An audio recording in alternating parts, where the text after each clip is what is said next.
ಮತ್ತು ಕಾಂಗ್ರೆಸ್ಸಿಗರು ಹೇಳ್ತಾರೆ, ಅಂದರೆ ಅವರು ಟಿಕೆಟ್ ಕೊಡಲಿಲ್ಲ ಅನ್ನೋ ಸಂದರ್ಭದಲ್ಲಿ ನಾವು ಕರ್ಕೊಬಂದು ನಾವು ಟಿಕೆಟ್ ಕೊಟ್ವಿ, ಅಲ್ಲಿ ಬೇರೆ ರೀತಿ ಸೋಲಾಯಿತು, ತದನಂತರ MLC ಮಾಡಿದ್ವಿ, ಇದಿಷ್ಟಾದರೂ ಕೂಡ ಜಗದೀಶ್ ಶೆಟ್ಟರ್ ಅವರು ಹೋಗ್ತಾರೆ ಅಂದರೆ ಏನು ಹೇಳೋದು ಅನ್ನೋ ಮಾತುಗಳನ್ನು ಸಿದ್ದರಾಮಯ್ಯ.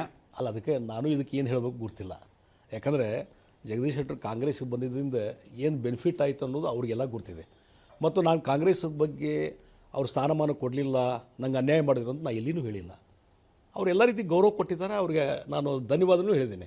ಹೀಗಾಗಿ ಜಗದೀಶ್ ಶೆಟ್ಟರ್ ಬಂದಿದ್ದರಿಂದ ಏನು ಬೆನಿಫಿಟ್ ಆಯಿತು ಅಂತ ಎಲ್ಲರಿಗೂ ಗೊತ್ತಿದೆ. ಕಾಂಗ್ರೆಸ್ಗೆ ಏನು ಬೆನಿಫಿಟ್ ಆಯಿತು ಅಂದರೆ BJPಗೆ ನಷ್ಟ ಆಯಿತು ಅಂತ ಆ ಸಂದರ್ಭದಲ್ಲಿ ನೋಡ್ರಿ, ಕಾಂಗ್ರೆಸ್ಗೆ ಪ್ಲಸ್ ಆಗಿದೆ ಅಂದರೆ BJP ನಷ್ಟ ಆಗೇ ಆಗ್ತದೆ ಡೆಫಿನೆಟ್ಲಿ.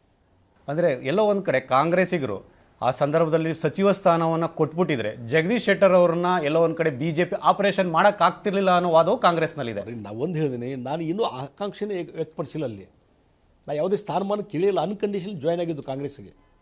ಹೀಗಾಗಿ ಸಚಿವ ಸ್ಥಾನ ಕೊಟ್ಟರು ಬಿಟ್ಟರು, ಅದನ್ನೇ why should I question it.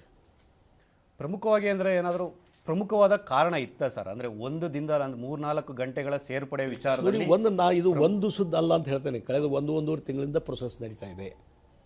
ಕೇವಲ ಒಂದೇ ದಿವಸದಲ್ಲಿ ಆದಂಥ ಘಟನೆ ಅಲ್ಲ.